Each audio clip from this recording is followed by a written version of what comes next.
Welcome to the Heart of Money podcast, where we discuss the personal and emotional elements of money and the impact that money has on every area of your life. I'm Austin Black, a personal finance coach that helps couples overcome their fear and frustration of financial management so they can take complete control of their money. What started as a desire to learn the fundamentals of money management has turned into a passion for helping couples work together to achieve financial success and strengthen their relationship with each other. Whether you're looking for the best strategies to manage your money as a couple, or you're tired of struggling to gain traction and want to overcome the fear and frustration associated with finances, I'm here to help, and this show is for you. Ready to learn more? Then let's talk about the heart of money. Hey folks, welcome back to the Heart of Money. I'm your host, Austin Black, and we are nearing the end of our recap of season 2 of our show as we start 2025 here these first couple months, looking back at the top 5 episodes from season number 2. And today we are going to replay episode 68, When Men and Women Collide on Money. Now, this was the second part of a 2-part series that we had around communication with husbands and wives. And part 1 we showcased back in January of episode 67. So this is the second part of this 2-part series. And this episode got to look at the masculine side of money conversations and how wives can get their husbands to talk about money, to have these emotional financial conversations. So it was a really interesting, insightful episode with myself and Bob and our wives, Kate and Laura. And I am really excited to share this recap with you. But before we jump into that, I've been talking about the summit that's coming up in March. And guess what? It is now open for registration, the Money Secrets for Marriage Summit. This is going to be a live free event on Tuesday, March 18th. You can register and get more information at freedommoneycoach.com/summit. We've got some outstanding speakers lined up to talk about marriage, relationships, money management, and how you can increase your harmony, unity, and opportunity with your spouse when it comes to your marriage and your money. I am really excited to be showcasing the summit, bringing it to you with a great group of speakers, and I really encourage you to go get signed up for free at freedommoneycoach.com/summit.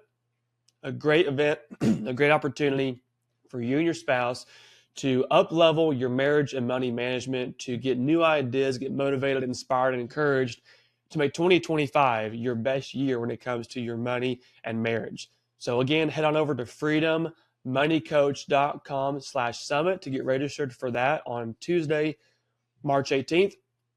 And for right now, let's jump into the number 2 episode from season 2, episode 68, When Men and Women Collide on Money. Before I let you take over, Hud, Kate, whatever you guys do start having that conversation, you actually get him to be a part of that. You said there's several layers there, and it sounds like that's kind of over time, trying to start that conversation and having those questions and just inquiring, and then eventually get to a point where he is ready to be there. Does the conversation free flow once that happens, or is it, okay, I'm ready to talk about it, but you still got to dig him to get all the information out? Oh yeah, I still have to dig him to get all the information out. The other day, I don't remember what we were talking about, but there were several times when he's like, so is that all? Is that what you need? And I'm like, no, we're not done yet. I think he was. We can tell when you're just saying what you think we want to hear.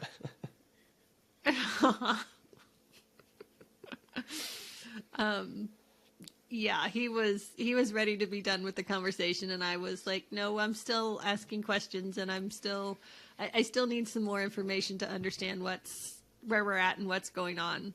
And so, at least he was asking, and I was able to answer him, yes, really, this is what I need.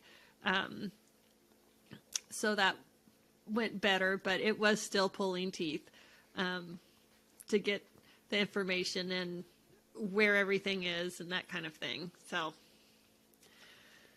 just be patient. So then, Bob, I've been there too. What causes you to, I'll use the phrase, relinquish that information and actually answer those questions and be a part of that conversation? The fact that she's still pulling, because otherwise I'm thinking, well, that's really all you need. And that's really all you need. No, it's not. Again, because it's gone through my brain that here's the summary. No, she wants Acts 1, 2, 3, and 4, not just the synopsis. Mm-hmm.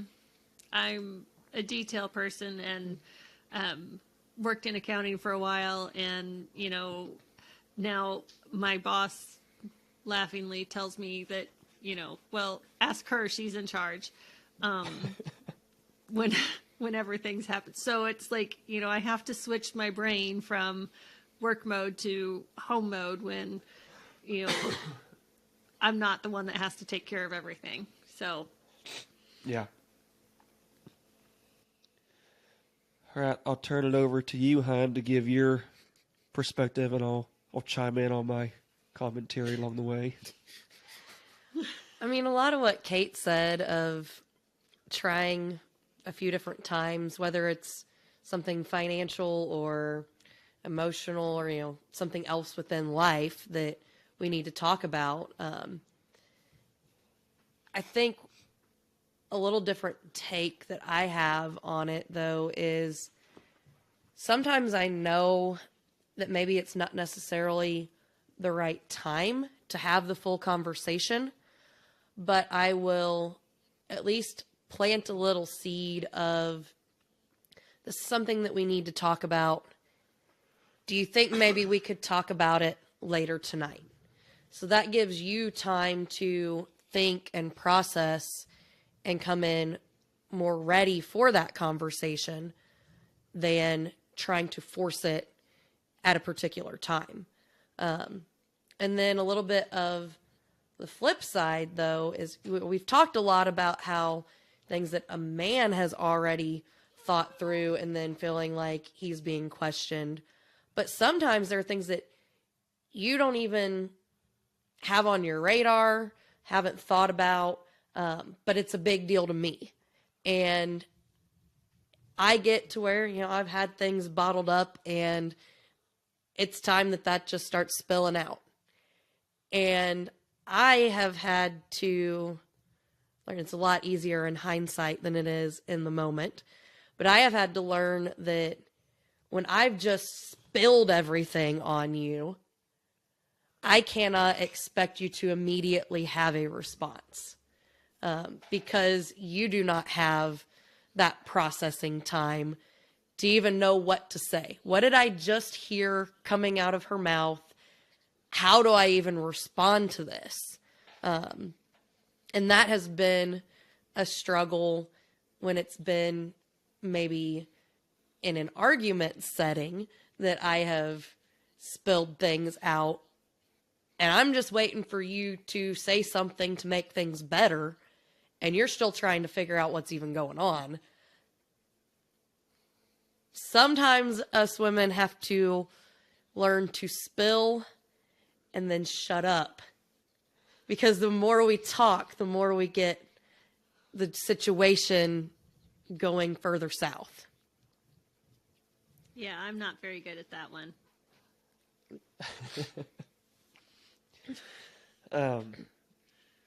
So think back to, we'll put ourselves kind of in case position of, you want to have answers and you want to know something, and I don't want to talk about it. Just, whether it's the fact of, I don't want to have to share everything, I don't have time, I don't feel like it, or whatever the case is. I know that there's probably, I don't have as much issue with that as other guys probably, so I'm trying to kind of paint a picture that might be more applicable to our listeners. So I guess I'll kind of put it to you this way maybe.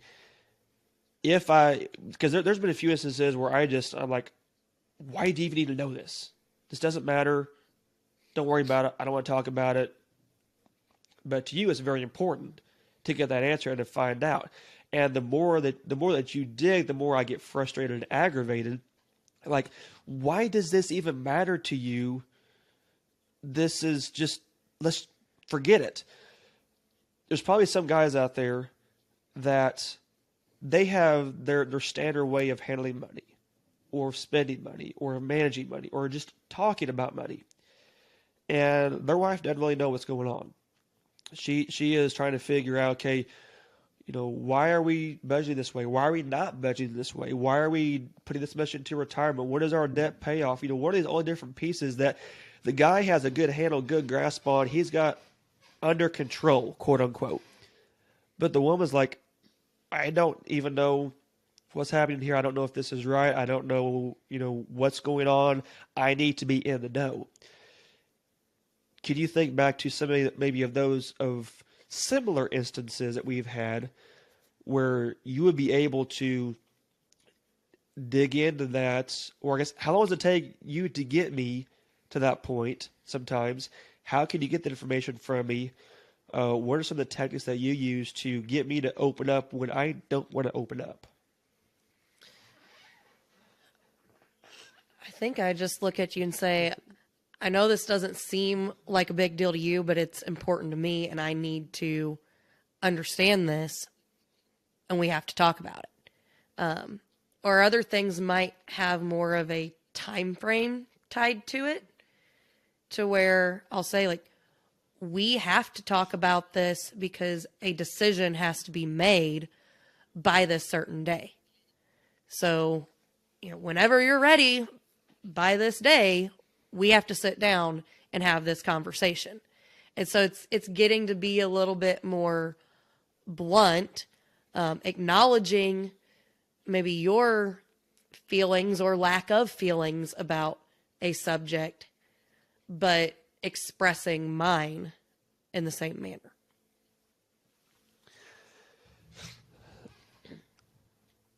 Really, the only thing is that I kind of add in there, and this would be more from my outside perspective on the way I've seen, clients and other men handle conversation, handle questioning, and understanding the mental state that the woman is usually in, especially from an emotional standpoint. And that's kind of why I asked Kate about the different layers of digging in, because typically what I have seen is you can get your husband to see that, okay, this is important to talk about. That's kind of level one. What I'm probably going to say is probably a lot of what Kate has experienced. That's level one of getting to understand we actually need to talk about this. Okay, I'll talk about it. Bare minimum talking about it. Okay, so the husband answers the question, and then you want to dig in deeper, because ultimately you want to find, as a wife, you want to find out why. That is the ultimate reason that you're going for, is why do you feel this way? Why did you make this decision? Are you scared of this? Why are you giving me the answers that you're giving me? And for that answer to come out, the guy has to get into that. He has to release his control of being in control, because once you give your why, that why is now, or can be, subject to judgment, especially if it's a deep, sensitive, personal question or topic, which in some money cases can be very much that. But to understand that why, you have to give your husband help him maintain that control over his thought process, but still communicate, I need to know why you had that thought process, not in a judging manner, but in an understanding manner, like we talked about earlier before. But some of the questions that I've told people to ask is, okay, let's say that your husband does not want to pay off the house early, but you want to get out of debt. So you're trying to figure out why he does not have that same pain point as you of becoming debt free. So the first question you can ask is, hey, have you thought about, maybe paying the house off early? No. Okay. I've kind of thought about that, and it sounds appealing to me. Would you be willing to think about paying the house off early? No. Okay, what makes you not interested in doing that? Because we don't need to. Okay, is there something that you find scary about paying the house off? Well, we can't afford it right now. Is there something in our expenses that you think is keeping us from affording it? I don't know. I haven't looked at them. But each level, you keep getting a little bit closer, a little bit closer, a little bit closer.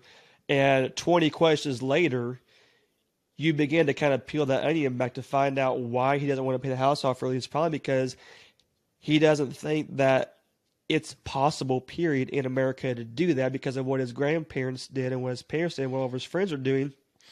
And he's scared of being different. He's scared of taking the next opportunity of what might be possible. So he doesn't even think it is possible.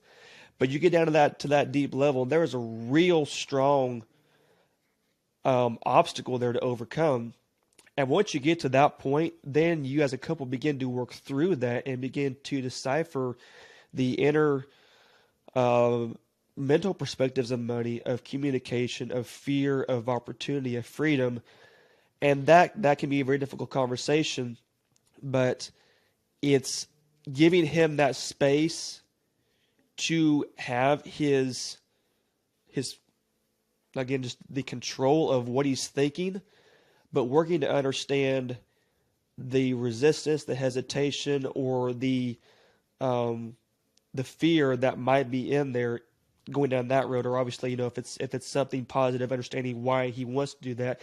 Either way, it can be that progression. And I think what I want to communicate through all that is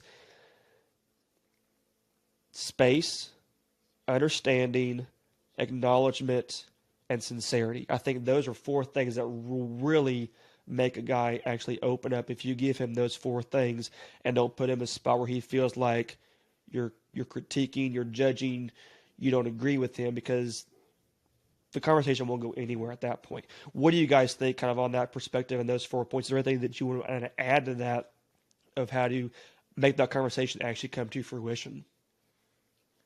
I was thinking it requires a lot of patience and sometimes just acknowledging that there are things that you may never be able to understand. But whenever he's ready, he will come to you and find a way to explain or talk about those things. Yeah. And sometimes I phrase it as, I was listening to such and such today, and they were talking about, paying off the house early and that these benefits would go along with that. And what do you think about what they're saying? It may not be, directly what we should do, but it's bringing up the topic and asking for what your thoughts are on it. And then just asking the questions kind of in the abstract of, what the topic is and what they were saying and what do you think about what they said of these benefits. And so it's not coming at it from a, why aren't we doing this? It's, Third person. Third person. Third party perspective. It's not us personally, so it's not as close to. And then you can kind of get into asking more detailed questions about what you guys want to do moving forward.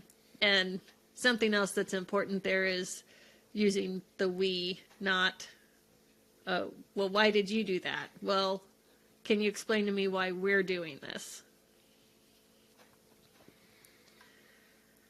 And I would echo what Laura said as far as time and patience and and planting the seeds. That it takes some time to, going back to what I said earlier, that there was a lot of contemplation and thought process, and then going back and peeling it back out, or in other cases, the long-held beliefs that somebody has, or having it set having them set in their ways that they believe a certain way and not looking at it from a different perspective, which was where it takes somebody coming in. You know, we've had guests talk about that. We've had our wives talk about that, and in different cases, just having a different perspective or somebody else come in and say something differently that sparks an idea to get us thinking differently. All excellent points. Thank you guys for chiming in with those. It's definitely not something that every couple is going to get figured out overnight. You know, we've both been married, I think it's 6 years for you guys, 7 years for us, I believe. Is that correct? Yep. Mm-hmm. So, you know, we're both still figuring it out with each year that comes. But I think, you know, we have learned and been observant enough to have a good understanding of some of this. And one of the things that I just want to leave listeners with is you will constantly be learning new ways to talk to each other about money, about life, about emotions, about feelings, about personal issues. It's not something that you just automatically figure out how to do in 2 months' time. It's probably going to take you 20, 30 years to really figure out how to have one of those conversations without, you know, someone getting aggravated or just even to have a complete conversation. But I think the tips and the strategies that we share tonight are very practical, are very applicable, really highlight the need for men to be perceptive and the need for women to be understanding. And I think those are kind of the two keys that I want to, you know, bring to audiences. It is a two-way street. Guys need to be willing to talk. Women need to be willing to have that extended conversation and figure out how to get that talking going. And I think, you know, what we share tonight will definitely be some positive ways of making that happen. Anything else that you guys want to share as we wrap up this conversation and continue on? My final thoughts were, when it does not go right, you can try to then express in the future, if you would communicate with me in this way, we'd have a more positive result. So instead of expecting your spouse to just read your mind and know how to make those changes and adjustments in the way they communicate, sometimes you just have to tell them and have some grace to when they get it wrong the next time. And I'll be like, well, I told you to say it this way, that way. Just continually practice. Yeah, grace is the definite thing there. And just keep in mind that you're both trying for the same thing. You might be approaching it from different directions and maybe with a little bit different of goals in mind, but you're both trying to do what's best for your family, and that's the important thing to keep in the forefront.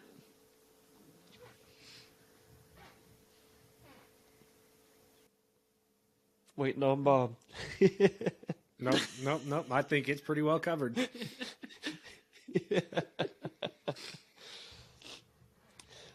Well, folks, hope that you enjoyed this conversation. I tell you what, Bob, I love when we bring our ladies on. They tell some great stories. They set us straight, and they give some really good practical examples that we would never thought of. So glad to have you both on the show again for this series. And I'm excited to continue. They passed the test again. We keep testing them. They keep really excelling, Bob. So they're going to come back again. I know. I don't know when, but it's going to happen. So if you enjoy having them on here, leave us a 5-star review saying bring the ladies back. We will appreciate having that. But in the meantime, appreciate everyone being a part of this conversation, listening in, and we look forward to seeing you again next week on The Heart of Money. Folks, I hope that you enjoyed the episode once again and that you are inspired to have better conversations with your husband or with your spouse around money management. And while you are taking action, I encourage you to jump over to freedommoneycoach.com and take advantage of all the free resources that we have over there. We have our summit coming up March 18th that you can register for. And if you want to begin taking action right now, I encourage you to sign up for a free discovery call where you can learn what coaching can do for you, if it's the right fit for you to get started on your money management journey. So take advantage of those resources at freedommoneycoach.com. And we'll see you again next time for our very final episode in our recap series from season number 2. We'll talk to you soon.